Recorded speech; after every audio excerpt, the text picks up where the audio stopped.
Hey everyone, time for part 3 now.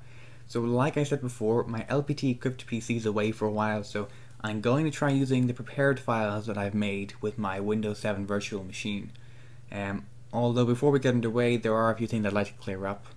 For the past 2 weeks, I've been receiving insane amounts of private messages about the JTAG hack.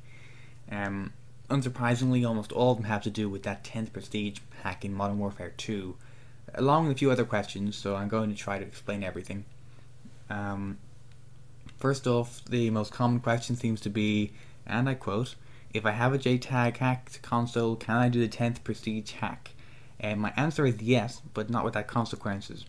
The moment you sign into Xbox Live with that JTAG hack, you've pretty much just shouted, "Hey Microsoft, I'm running a modified bootloader, unsigned code, and now I'm about to run some modified games to demolish your online community. Insert demented/evil laugh here." So from this point, give it about 1 week and you're banned. I want to make this as clear as possible. Xbox Live plus JTAG equals ban. There's no way to stop this at the moment, and it's very unlikely that there will be at any point in the near future. And if you've already completed the 10th Prestige hack with a friend who has, shall we say, nobly decided to sacrifice his or her online gaming privileges for your short-term gain, you'll probably be very disappointed when you have your rank reset, as Infinity Ward is presently doing.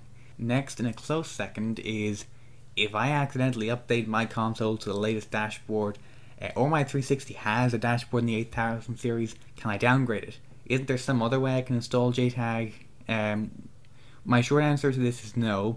My long answer is also no, but because when you update to any dashboard in the 8000 series, aside from the fact that the kernel you update to is no longer vulnerable to JTAG, an irreplaceable E-fuse on the CPU is blown, which basically blacklists the vulnerable kernel, so that prevents any possibility of a downgrade.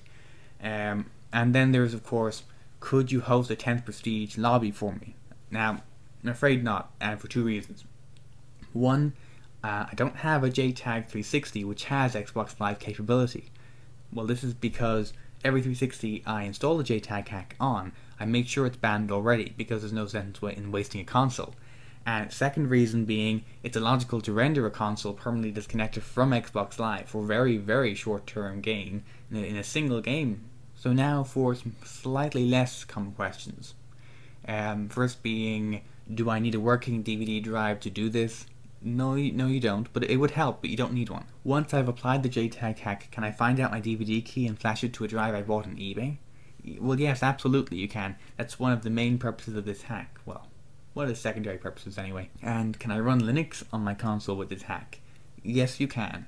The hack will install Zell or Zells, whatever you choose, and you'll be able to load Linux directly with that using your reject key on the drive. So it's kind of a convenient way to do that. Can I do .map modding in Halo 3 or in other games with this? Yes, you can. It's really quite easy. I'll probably make a tutorial later on that. So anyway, yeah, I hope that helps everyone out just a bit. But of course, feel free to leave me a comment if you have a problem that you can't solve or a question which you need answered. So now that I've just talked for what felt like 10 hours, let's get to work. First off, we're going to need to dump the NAND. To do this, you're going to need an application called NAND Pro, which I've linked you to in the description. Once you've got it, you can extract the NAND Pro folder from the RAR archive and drop it into your drive C root directory.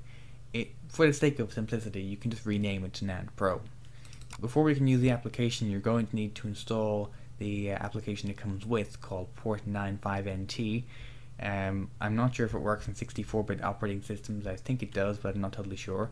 So assuming that you've already installed this, we can continue. So first off, we'll open up a command prompt.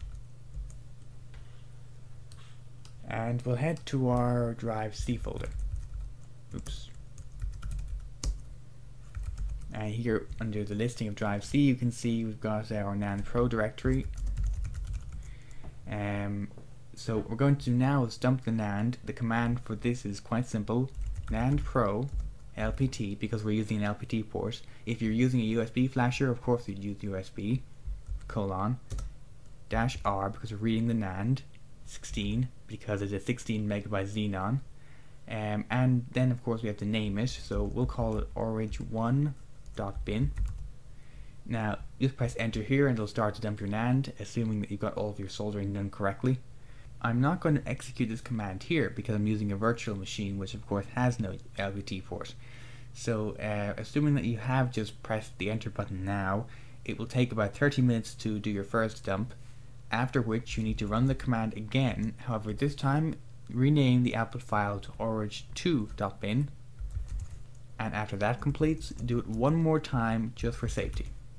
You should now have 3 dumps of your NAND. So now we need to compare these dumps under a hex editor. Now we've got all of our 3 dumps on the desktop. We're going to head into our hex editor here, and we will open up file 1, desktop. Let's go with orig1.bin, and file 2, orig2.bin. So now we can have it compare these files. Scroll synchronization, just to make things easier. So as you can see, in my case at least, both files are identical. If you did have 2 files, 2 dumps which were not identical, I'm going to show you what you would get. For this brief example, let's just enable scroll synchronization, and we'll open up file 1. File 1 is going to be orig2.bin, and file 2 is going to be orig3.bin. Now, the moment you open it, you can see that there are obvious differences here. All the differences will be marked out in either green or yellow. So you basically just need to check your file, scroll down through it, and point out any differences that you come across.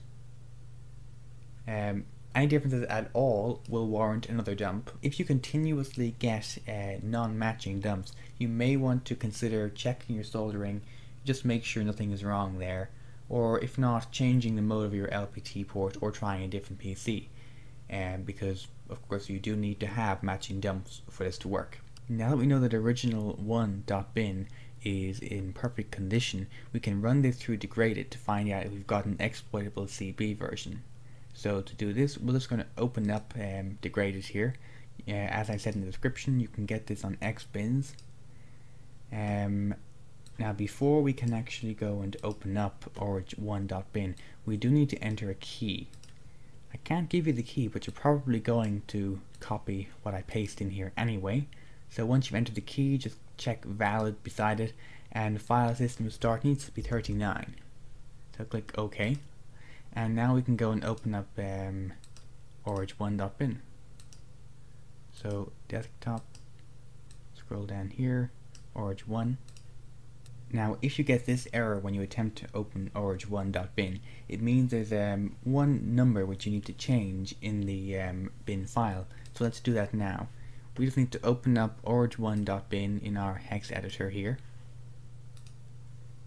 and we need to change 2004 to 2007 to 2004 to 2005. So now we can just save that, and we'll open up orig1.bin once more. As you can see here, it's given us the CP information. It's a 5771 version. This dump is from a Falcon console because I haven't been able to back up the NAND memory from the 360 in question here due to the lack of the LPT PC. But the method is the same regardless of whether you have a Falcon or not, so we're going to just assume for the purposes here that we are using a Xenon dump. Now there are a couple of things you want to note. Depending on your CB version, you may not be able to install the JTAG hack, although the chances are if you have a console manufactured before June 2009, you will not have a problem. So now we verified that we can indeed proceed with this JTAG hack. Finally, we're going to extract our key vault and configuration blocks from orig1.bin, inject them into an XBR or Xbox Reboot binary, and then flash it back to the motherboard, and that'll be our mod for the day completed.